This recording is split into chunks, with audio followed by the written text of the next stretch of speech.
tambula. Danji, Lwami hamuhelasha, mwai mwandi. Takulandilani.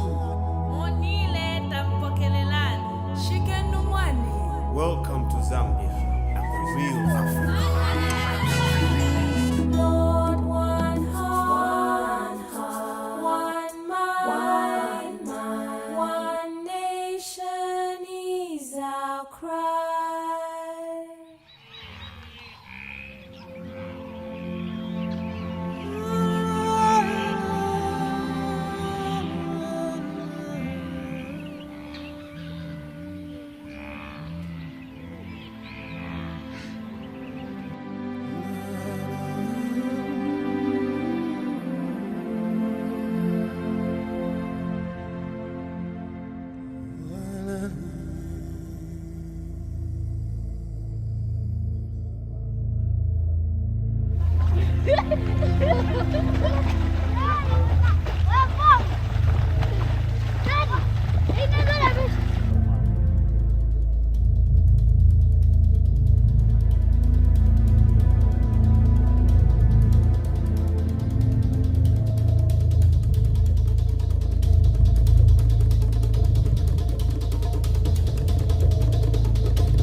Nearly every ward in Shangombo district has experienced some form of drought and water shortages due to climate change.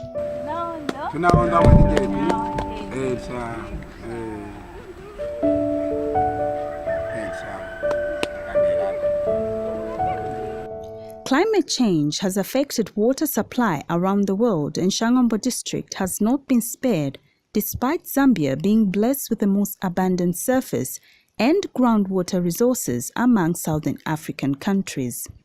According to the UNDP, water scarcity affects more than 40% of people around the world, an alarming figure that is being projected to increase the rise of global temperatures.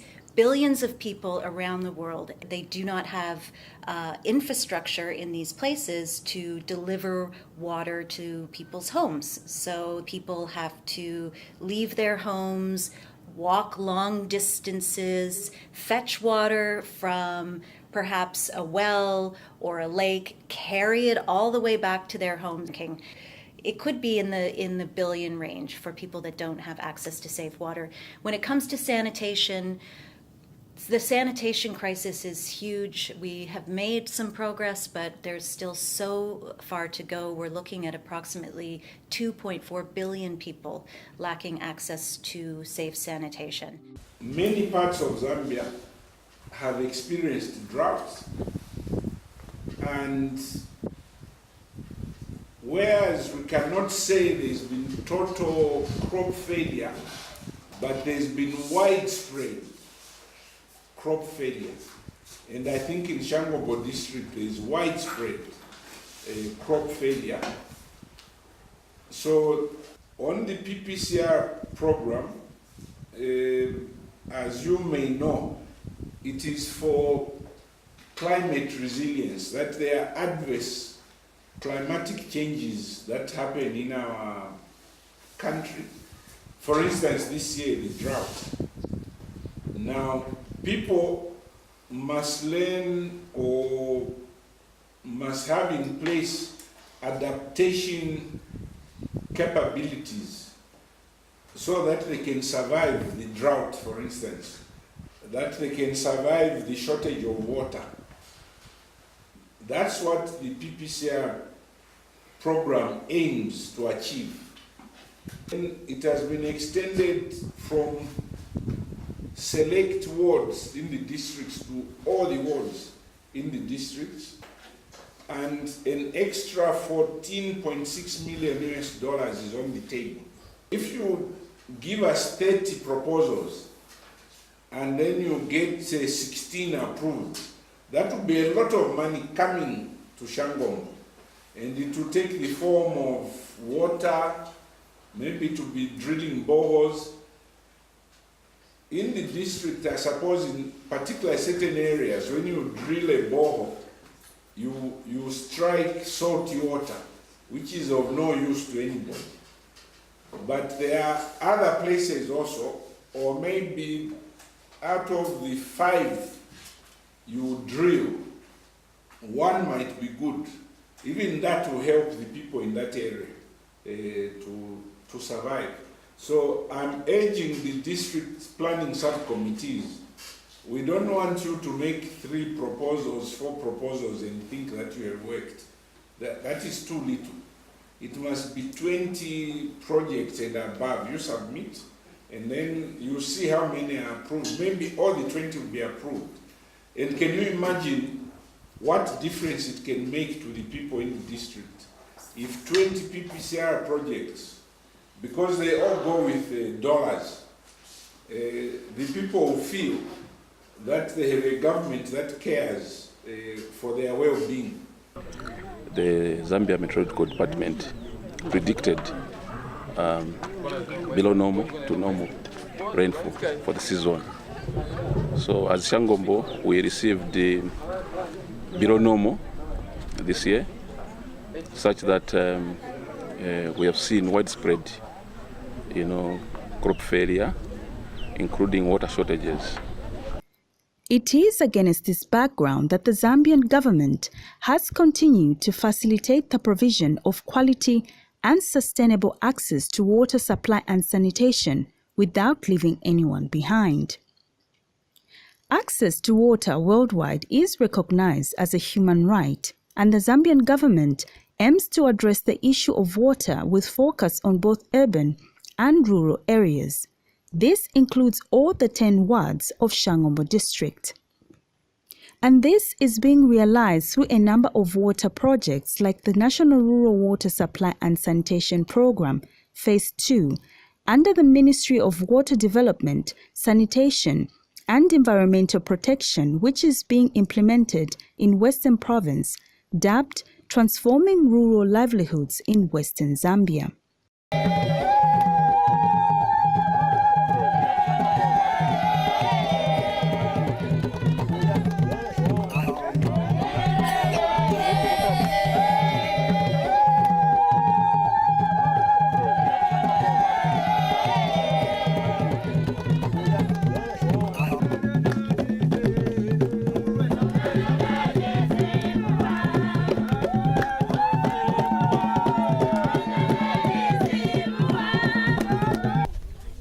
They have left the borehole in your hands so that you take care of it. We want to help you, as we said earlier on. So here it is commissioned.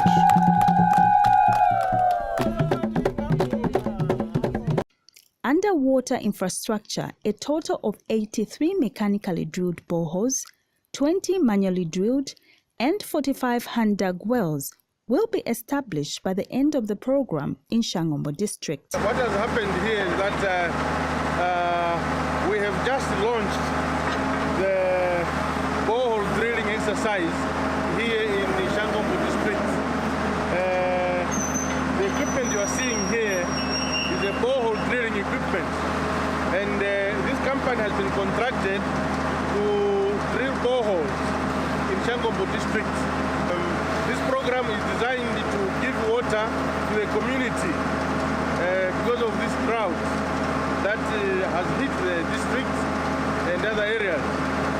So we are very grateful to the government of PF, led by His Excellency President Edgar Chagwalungu, for remembering us, the people of Shangombo, in these problems of having lack of water. So this company will go around the district to provide, to sink boreholes in the villages. And under sanitation, about 60 sanitary facilities will be constructed in the district, which will see 51 schools, 7 health centers, and 2 public places benefiting from the facilities. When coming to sanitation components, we are going to see the construction of total of 60 sanitary facilities. 51 of them will be in schools, various schools, 7 in health centers, and 2 in other places, public places such as markets. Also, the component of sector development, we may realize that we may put up these facilities, but if the operation and maintenance is ignored, it means the work done is zero. Therefore, under sector development, we will train the local people called the area pump menders, who are trained to maintain, to see to it that these put up water facilities are functioning well.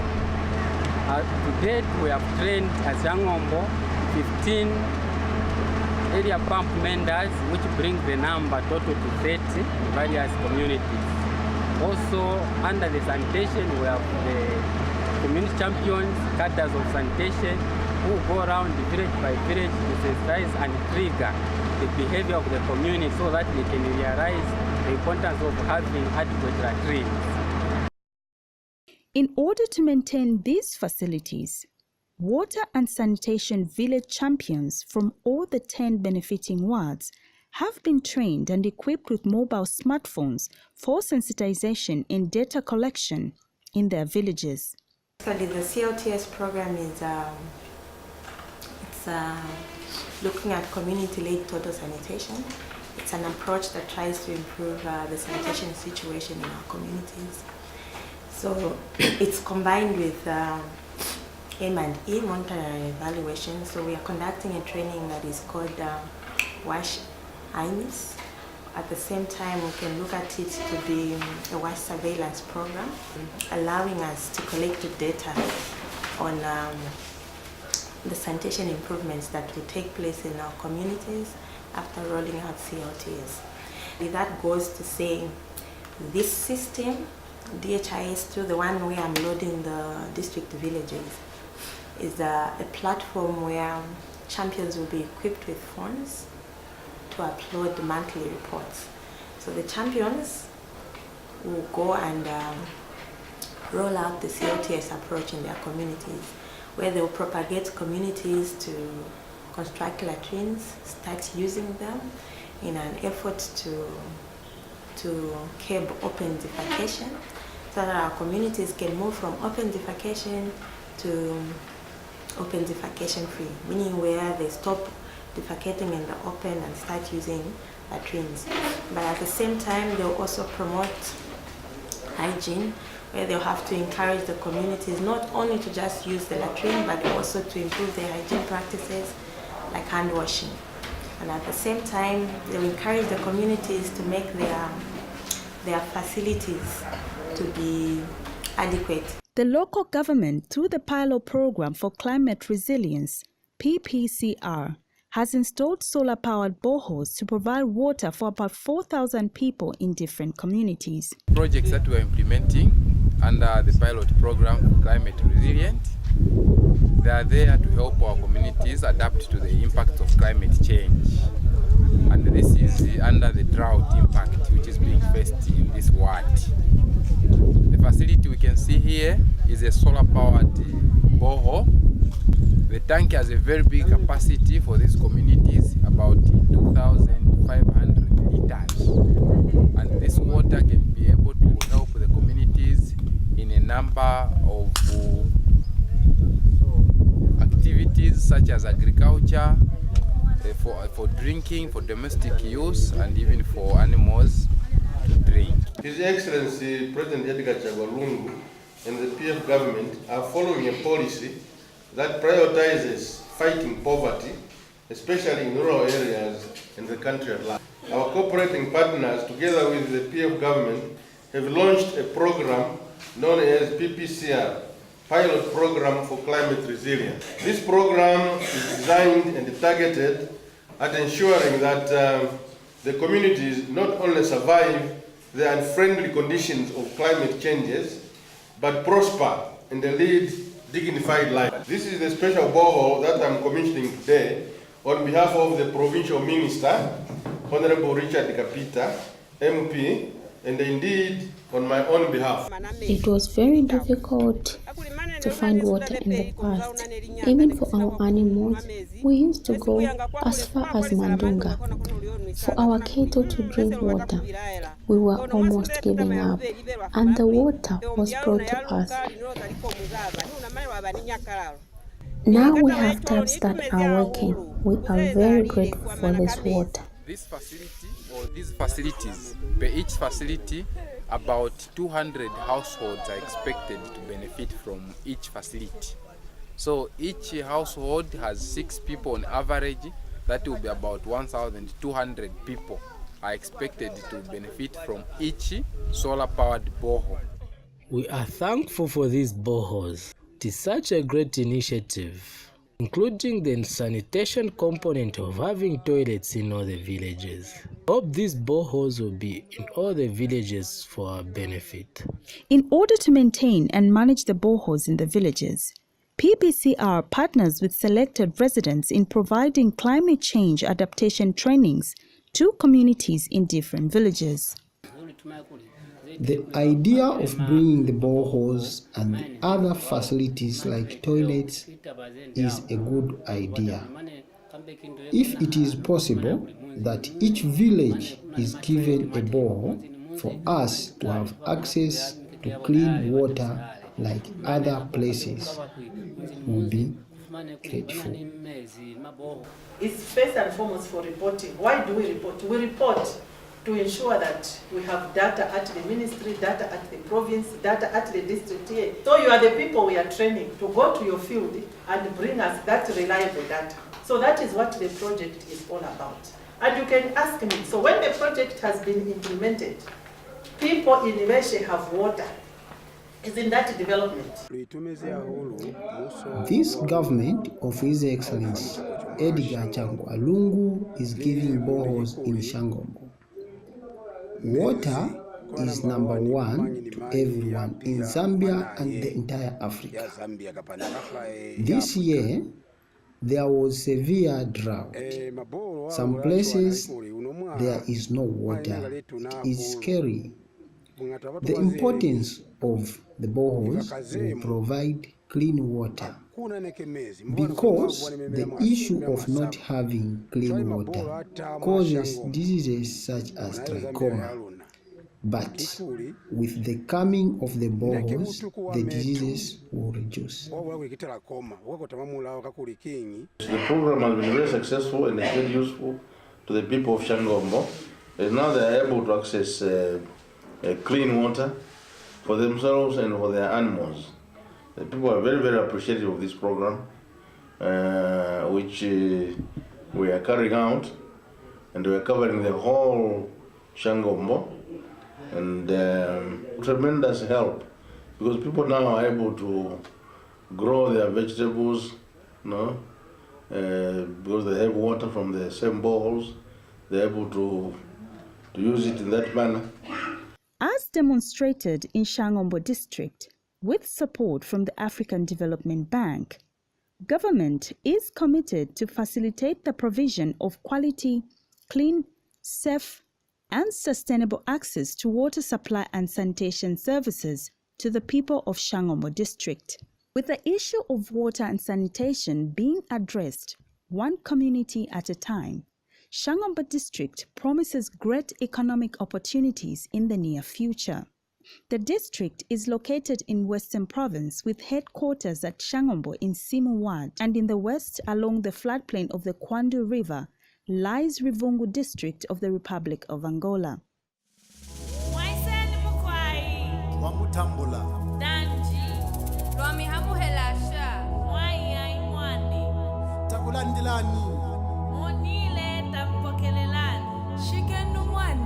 Welcome to Zambia, a real